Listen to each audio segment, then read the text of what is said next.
নমস্কার বন্ধুরা, আমি তোমাদের এস এম সাদ আপনাদের সকলকে স্বাগত জানাই। আজকের এই ভিডিওতে আপনাদের সকলের জন্য, বিশেষ করে যারা ভোটার কার্ডের এসআইআর বা হিয়ারিং সংক্রান্ত নোটিশ নিয়ে চিন্তিত ছিলেন, তাদের জন্য এক বিরাট স্বস্তির খবর নিয়ে এসেছি। নির্বাচন কমিশন বা ইলেকশন কমিশনের তরফ থেকে এই মুহূর্তে এক বিশাল বড় আপডেট সামনে আসছে। প্রায় 4.5 লক্ষ ভোটারের হিয়ারিং বা শুনানির বাতিলের নির্দেশ দেওয়া হয়েছে। হ্যাঁ, আপনারা ঠিকই শুনেছেন। আপনাদের কি বিএলও ফোন করে নিষেধ করেছেন হিয়ারিং এ যেতে, অথবা আপনি কি নোটিশ পেয়ে দুশ্চিন্তায় আছেন? আজকের এই ভিডিওতে আমি ধাপে ধাপে আলোচনা করব কেন এই হিয়ারিং বাতিল হলো, কাদের বাতিল হলো এবং এখন আপনাদের করণীয় কি। ভিডিওটি অত্যন্ত গুরুত্বপূর্ণ হতে চলেছে, তাই কোনো অংশ মিস করবেন না, শেষ পর্যন্ত দেখুন। সো বন্ধুরা, আপনারা সকলেই জানেন যে গত সপ্তাহ থেকে অর্থাৎ 27 তারিখ থেকে রাজ্য জুড়ে ভোটার তালিকার বিশেষ সংশোধনী বা এসআইআর এর হিয়ারিং পর্ব শুরু হয়েছে। কমিশনের প্রাথমিক রিপোর্ট অনুযায়ী প্রায় 32 লক্ষ ভোটারকে নন ম্যাপ বা আনম্যাপ হিসেবে চিহ্নিত করা হয়েছিল। বিষয়টি একটু সহজ করে বুঝিয়ে বলি। 2002 সালের ভোটার তালিকার তথ্যের সঙ্গে 2025 সালের তথ্যের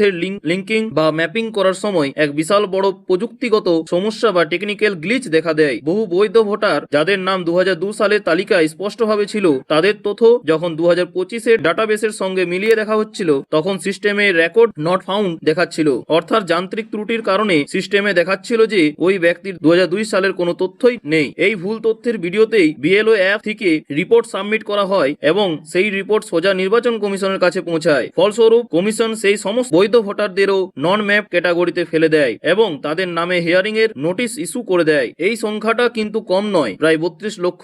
এর ফলে সাধারণ মানুষের মধ্যে, বিশেষ করে যারা দীর্ঘদিন ধরে ভোট দিয়ে আসছেন, তাদের মধ্যে তীব্র আতঙ্ক এবং বিভ্রান্তি সৃষ্টি হয়। কিন্তু এখন স্বস্তির খবর হলো, নির্বাচন কমিশন নিজেদের এই প্রযুক্তিগত ভুল স্বীকার করেছে। কমিশনের তরফ থেকে গতকাল অর্থাৎ সোমবার একটি জরুরি নির্দেশিকা বা গাইডলাইন জারি করা হয়েছে। এই নির্দেশিকা ইতিমধ্যেই রাজ্যের সমস্ত বিএলও এবং ইআরও দের কাছে পৌঁছে গেছে। এই নতুন নির্দেশিকায় স্পষ্ট বলা হয়েছে যে ভুলবশত যে সমস্ত বৈধ ভোটারদের নোটিশ পাঠানো হয়েছিল, যাদের 2002 সালের রেকর্ড আসলে আছে কিন্তু সফটওয়্যারের ভুলে ম্যাপ করা যায়নি, তাদের হিয়ারিং অবিলম্বে বাতিল বা স্থগিত করতে হবে। রিপোর্ট অনুযায়ী ওই 32 লক্ষ ভোটারের মধ্যে প্রায় 4.5 লক্ষ ভোটারের হিয়ারিং এই মুহূর্তে বাতিল বলে ঘোষণা করা হয়েছে। এখন প্রশ্ন হলো যে আপনারা কি করবেন। কমিশনের নির্দেশ অনুযায়ী বিএলওরা এখন সরাসরি ওই সমস্ত ভোটারদের সঙ্গে যোগাযোগ করবেন যারা নোটিশ পেয়েছেন। যদি আপনার কাছে ইতিমধ্যে হিয়ারিং এর নোটিশ পৌঁছে গিয়ে থাকে, তবে বিএলও আপনাকে ফোন করে জানিয়ে দেবেন যে আপনাকে কষ্ট করে বিডিও অফিস বা হিয়ারিং সেন্টারে যেতে হবে না। আপনার উপস্থিতি বা শুনানির আর প্রয়োজন নেই। যারা নোটিশ পাননি,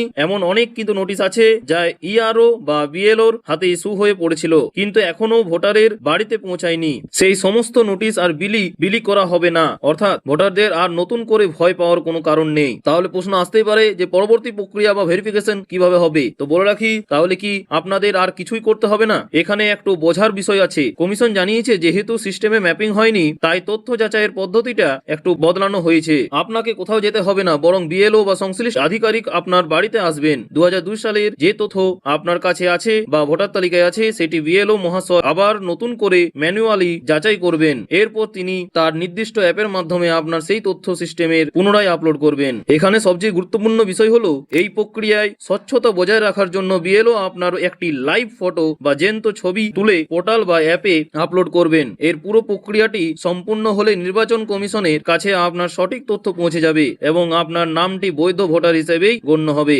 অর্থাৎ যে অযথা হয়রানির শিকার আপনাদের হচ্ছিল, তা থেকে আপনারা মুক্তি পাবেন। তো বন্ধুরা, সারসংক্ষেপে করলে এটাই দাঁড়ায়, প্রায় 4.5 লক্ষ ভোটারের হিয়ারিং বাতিল হয়েছে। এটি সাধারণ মানুষের জন্য অত্যন্ত খুশির খবর। প্রযুক্তিগত ভুলের কারণে যে বিভ্রান্তি তৈরি হয়েছিল, কমিশন তা শুধরে নেওয়ার পদক্ষেপ নিয়েছে। তাই আপনারা যারা এই বিষয়টি নিয়ে চিন্তিত ছিলেন, তারা নিশ্চিন্ত থাকুন। বিএলওর ফোনের অপেক্ষা করুন বা স্থানীয় বিএলওর সঙ্গে যোগাযোগ রাখুন। আপনাদের অযথা প্যানিক করার বা দৌড়াদৌড়ি করার কোনো প্রয়োজন নেই। ভিডিওটি শেষ করার আগে আপনাদের কাছে ছোট্ট একটা অনুরোধ রইল যে এই তথ্যটি অত্যন্ত গুরুত্বপূর্ণ এবং জনস্বার্থমূলক। প্রচুর মানুষ এই নোটিশ নিয়ে আতঙ্কে আছেন, তাই ভিডিওটি প্রচুর পরিমাণে শেয়ার করুন যাতে সঠিক খবরটি সকলের কাছে পৌঁছায় এবং কেউ যাতে ভুল তথ্যে বিভ্রান্ত না হন। এবং যারা আমাদের চ্যানেলে আজ নতুন, তারা অবশ্যই কিন্তু চ্যানেলটিকে সাবস্ক্রাইব করে নেবে এবং পাশে থাকবে এবং পাশের বেল আইকনটি অন করে দেবে, কারণ বিভিন্ন সরকারি প্রকল্পের সঠিক এবং লেটেস্ট আপডেট আমরা সবার আগে আপনাদের সামনে পৌঁছে দেব। তাই ভিডিওটি ভালো লাগলে অবশ্যই লাইক করবে এবং বন্ধুদের সাথে শেয়ার করবে। আজকের ভিডিওটি এই পর্যন্তই, দেখা হচ্ছে পরের ভিডিওতে।